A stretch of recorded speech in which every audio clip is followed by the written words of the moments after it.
मैं हूं सारा हमीद और आप देख रहे हैं आवाम की आवाज़। अभी मैं लाहौर शहर में मौजूद हूं और ये आपको मेरे पीछे से नज़र आ रहा होगा कि ये कहाँ पे है। ये शाही मोहल्ला है, इसको बाज़ार हुस्न भी कहा जाता था।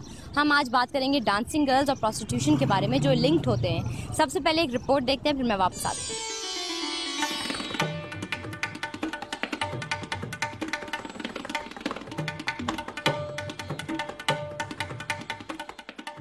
एक वक्त वो भी था जब राजे, महाराजे और नवाबे अपने औलादों को उठने, बैठने और खाने पीने के आदाब से रोशन करवाने के लिए तवाइफों की कोठों पर भेजा करते थे।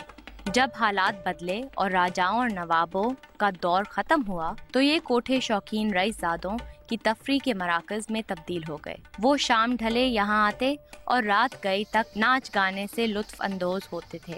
रंगों और खुशबुओं से महकते हुए ये रंग महल पाकिस्तान के दूसरे शहरों की तरह लाहौर में भी आबाद थे। तबले की थाप पर नाच और गाने की महफिलें बर्पा होती थीं।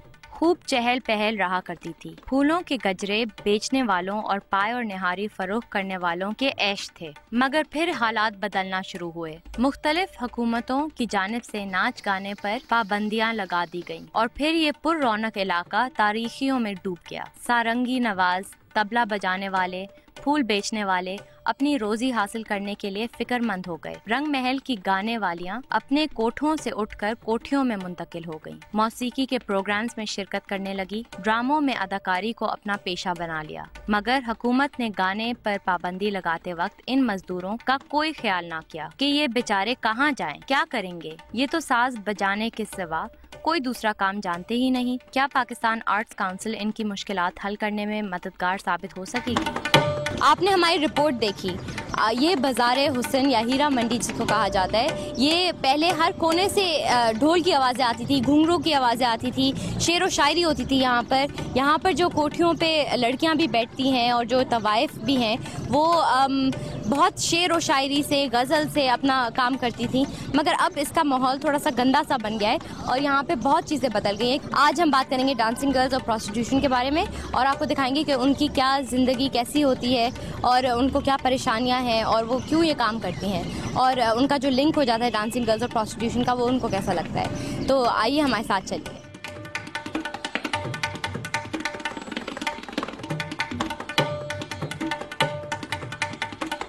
ये शाही मोहल्ला का इलाका है और यहाँ पर बिल्कुल आगे हीरा मंडी है।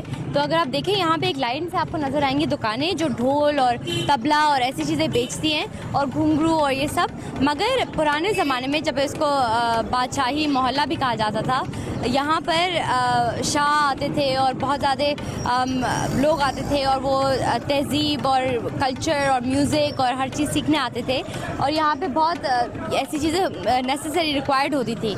मगर अब जो बन गया काफ़ी डर्टी बन गया है हीरा मंडी और काफ़ी मतलब कि कल्चर नहीं रह गया उसके अंदर, कोई म्यूज़िक डांस ये सब कम हो गया है और ज़्यादा सिर्फ प्रोस्टिट्यूशन रह गया है। तो अभी हम बात करते हैं इन दुकान वालों से और पूछते हैं कि उनकी बिज़नेस जो है वो कैसे अफेक्ट हुई है। तो चलिए,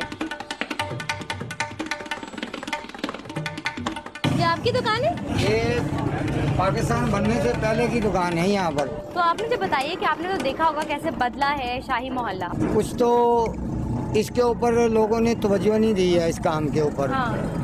इसलिए भी ये जो है ना नीचे जा रहा है काम। दूसरी बात ये है, जमाने में कैसा होता था? पहले आज से 30 साल पहले की बात है, उस वक्त बड़ा रूज था। हीरा मंडी की कितनी कहानियाँ होती होंगी पहले, है ना? बहुत सारी थी इसकी कहानी। मकसद है कि अब वो ना वक्त रहे, ना वो रूज रहा, ना वो उसमें हमारे बल्कि काम पे बड़ा असर पड़ा है इसके। अच्छा। खत्म होने पे। अच्छा। क्यों?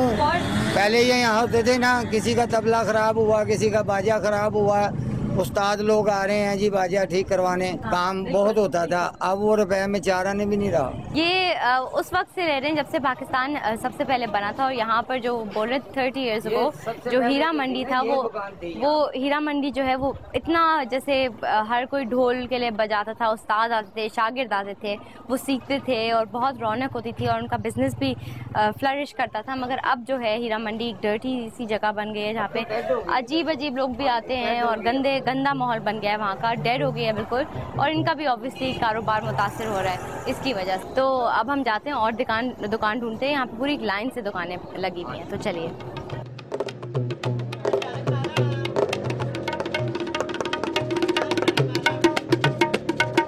आप देख रहे हैं कि यहाँ पे मुझे ढोल की आवाज़ आ रही है और ये भी एक हीरा मंडी का माहौल है और हम यहाँ पे पूछते हैं इनसे। अच्छा, क्या नाम है आपका? मेरा नाम गुलाम सजाद। आप कब से यहाँ पे रह रहे हैं? मैं तकरीबन 15-20 साल से। 15-20 साल से? ये तबले का मुझे शौक है, ये मैं बहुत अच्छा बजाते हैं आप। हाँ तकरीबन 15 साल से सीख रहा हूँ मैं। मतलब कि आपका पैशन है ढोल जी बजाना? जी जी। तो आप मुझे बताइए, तबले आप बेचते भी हैं, है ना? बेचते भी हैं, हम बनाते भी हैं, बनाते भी हैं? बजाते भी हैं। मैं ठीक है, तो आपके अब बिकती है ये यहाँ पे? मुझे तो नहीं लगता होगा इतनी बिकती होगी अब। पहले से ना थोड़ा सा ये डाउन हो गया काम। हाँ बिल्कुल, अफसोस की बात है। बस जाहिर है, अफसोस की बात है। हाँ, तो आप कहाँ कहाँ बजाते हैं? आप जाते हैं शादियों पे और ये सब जगह? जी जी, मैं फंक्शन पे जाता हूँ, ये अच्छे फंक्शन करती हूँ मैं। आप मुझे बताएं कि शाही मोहल्ले में तबले की क्या अहमियत थी और अब क्या रह गई है? पहले वो सुनने वाले आते थे, काम सुनते थे, अगर अच्छा कोई बजा रहा है उसकी ऑनर करते थे। अभी जो है वो गाने भी वो नहीं रहे, सुनते नहीं है वो। ज़्यादातर वो यही है कि लाइट गाने सुनते हैं, क्लासिकल को कोई नहीं सुनता। पहले तबले की क्या अहमियत थी? पहले तो सुनने वाले जो हैं वो बहुत अच्छा सुनते थे, कहते थे भी वो मेहंदी हसन साहब की कोई गज़लें सुनाएं उसके साथ बजाते हैं हम। अभी तो वो जो भंगड़े वगैरह वो सुनते हैं वो आपको बहुत बुरे लगते हैं? वो मुझे अच्छा लगता ही नहीं है। हाँ, आपको क्लासिकल मुझे भी पसंद है क्लासिकल। नाज़रीन, आप ये तबले की आवाज़ सुन रहे हैं और आप पहले ज़माने में शाही मोहल्ले के हर कोने से ये तबले की आवाज़ सुनी जा सकती थी, मगर अब ये बहुत कम आवाज़ सुनी जाती है यहाँ पर, इनफैक्ट ना होने के बराबर है। और ये जो है इन्होंने हमको बताया कि 15 साल से सीख रहे हैं और ये उन्होंने अपनी एक्सपीरियंस बताया कि पहले उनको क्या देखा था उन्होंने शाही मोहल्ला, क्या रौनक थी वहाँ पे और तबले की आवाज़ हर जगह से आती थी, मगर अब ऐसा नहीं रहा और ऑब्वियसली उनका कारोबार भी इसी वजह से ख़राब हो रहा है।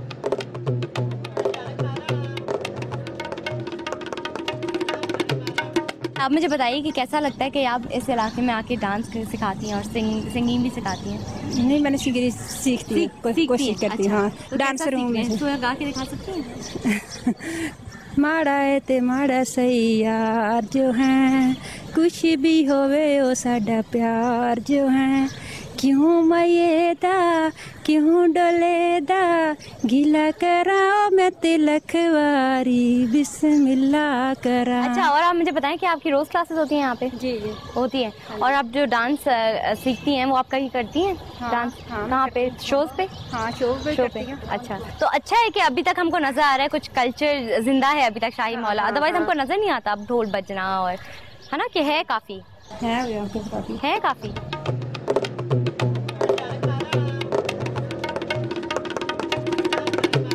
क्या नाम है आपका? सफदर खान। सफदर खान, आप घूम रहे हैं शाही मोहल्ले में इस टाइम पे जब रौनक नहीं हो रही? नहीं, मैं घूम नहीं रहा, ये हमारा इलाका है अपना। अच्छा, तो आप भी ये मौसीकी और गाना बजाना ये सब करते शाही मोहल्ले में?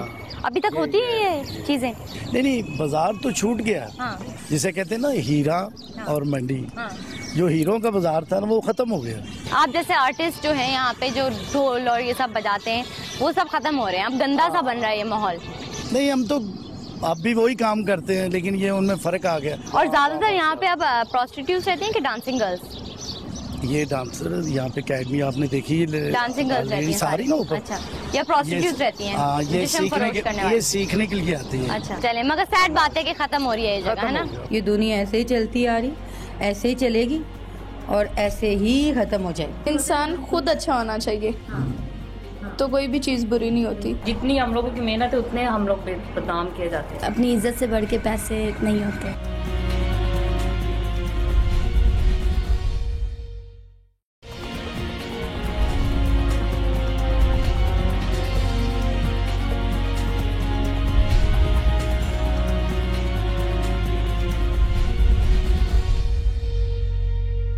मैं अभी लाहौर थिएटर में मौजूद हूँ और यहाँ पर हम जो डांसिंग गर्ल्स होती हैं जो थिएटर पे डांस करती हैं उनसे बात करेंगे और पूछेंगे उनके लाइफ्स के बारे में कुछ, और हम बैक स्टेज जाने की हमको परमिशन भी मिल गई है थोड़े टाइम के लिए, और हम कोशिश करेंगे कि हम बैक स्टेज जाएँ और आपको दिखाएं कि क्या एक्साइटमेंट होती है शो के पहले। और डांसिंग गर्ल्स और प्रोस्टिट्यूशन को लिंक किया जाता है बहुत ज़्यादा, तवाइफ समझा जाता है डांसिंग गर्ल्स को। हम ये क्लियर करेंगे कि ये सच है कि नहीं है और वो क्या समझती है इस रूमर या एलिगेशन के बारे में। तो हमारे साथ चलिए और हम देखते हैं ये सब चीज़ें।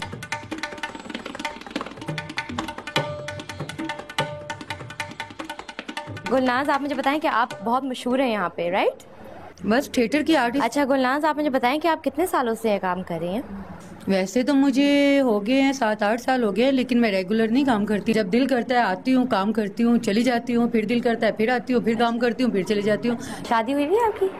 मेरी ऑफ कोर्स हुई भी है। अच्छा, तो हस्बैंड को नहीं प्रॉब्लम इससे कि इतने ज्यादा आदमी लाइक आपके इतने बड़े फैंस हैं? उन्होंने मुझे देखिए, मैं जब शो बिजनेस में थी तभी उन्होंने मुझे पसंद किया था, इसी कंडीशन में एक्सेप्ट किया था। तो उनको कोई प्रॉब्लम होनी नहीं चाहिए। अच्छा गुलनाज, आप मुझे बताइए कि यहाँ पे जो डांसिंग वो बिजनेस है, बहुत ज़्यादा लोग समझते हैं कि बहुत ज़्यादा औरतें जो है वो तवाइफ भी हैं। सब बकवास है, सब फैमिलीज की लड़कियाँ हैं, सबका शौक है। आप ये होस्टिंग करती हैं, आप क्यों करती हैं? मुझे बहुत पसंद है। मज़ा आता है, पसंद है। फैमिली कोई एलिगेशन नहीं लगाती, इतनी सी बात है। जिसको जो अच्छा लगता है वो करता है। तो ये तो नहीं है कि अगर कोई शो बिजनेस में आर्टिस्ट है तो उसको ये खिताब दे दिया जाए कि ये तवायफ है जी, फला ये पता नहीं कहाँ से आई है। ये गलत बात है। आर्टिस्ट की रेपुटेशन इतनी ख़राब हो गई है कि तवाइफ है, तो बहुत से आदमी अप्रोच करते होंगे आपको इसके लिए।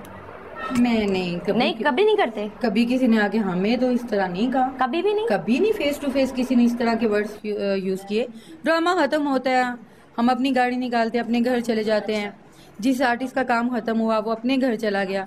आप ये देखें ना कि सामने तो मैं नहीं समझती कभी इस तरह के वर्ड सुनने के लिए मिले हैं, लेकिन जो इंसान वहाँ पे नहीं होता उसकी गैर मौजूदगी में आप किस को फेस करेंगी? छोड़ दें, ये दुनिया ऐसे ही चलती आ रही, ऐसे ही चलेगी और ऐसे ही खत्म हो जाएगी।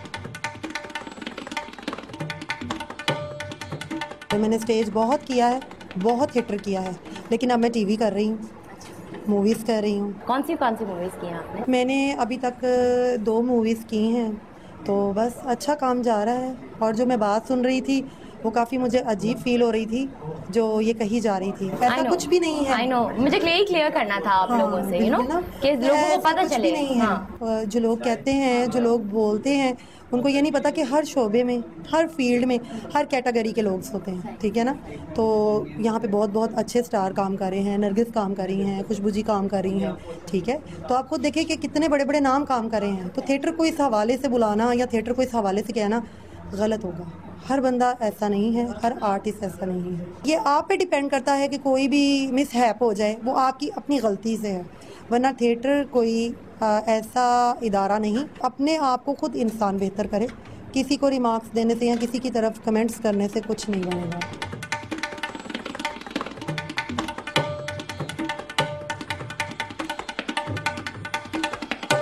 ये है स्टार ऑफ द शो, ये सबसे ज़्यादा इम्पोर्टेंट कैरेक्टर है। तो आपका क्या रोल है? मेरा करैक्टर है, मतलब मैं शादी का रोल कर रही हूँ उसमें, और मेरी एंगेजमेंट हो रही है लड़के के साथ, और इस तरह का रोल है। और शौक था ये काम करने का कि? बहुत ज़्यादा शौक था। तो आप मुझे बताइए, जो लिंक है प्रोस्टिट्यूशन और डांसिंग गर्ल्स के बीच में, इसके बारे में क्या कहना है आपको? डांसिंग गर्ल्स के बारे में मेरा ये कहना है कि जो काम अच्छा करता है उसको ज़रूर रिस्पांस मिलता है, और जो नहीं करता वो आप अभी देख लेंगे। अच्छा, आजकल जो है थिएटर की रेपुटेशन बहुत ख़राब हो गई है। लोग कहते हैं कि यहाँ पे जो लड़कियाँ होती हैं वो तवाइफ होती हैं और वो सही नहीं होती। इसके बारे में क्या कहना है? नहीं, ये बहुत गलत है जो लोग कहते हैं, ऐसा कुछ नहीं है। कभी कभी होता है, खुद अच्छा होना चाहिए। हाँ, तो कोई भी चीज़ बुरी नहीं होती।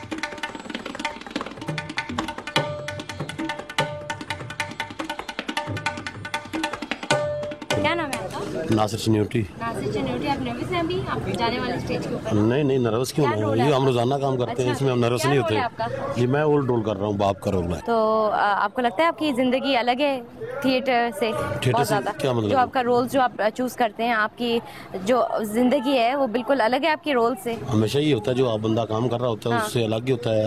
आम लाइफ में तो इंसान। आपके कोई बच्चे हैं? हाँ जी, अल्हम्दुलिल्लाह मेरे 3 बच्चे हैं। 2 बेटे हैं, 1 बेटी है।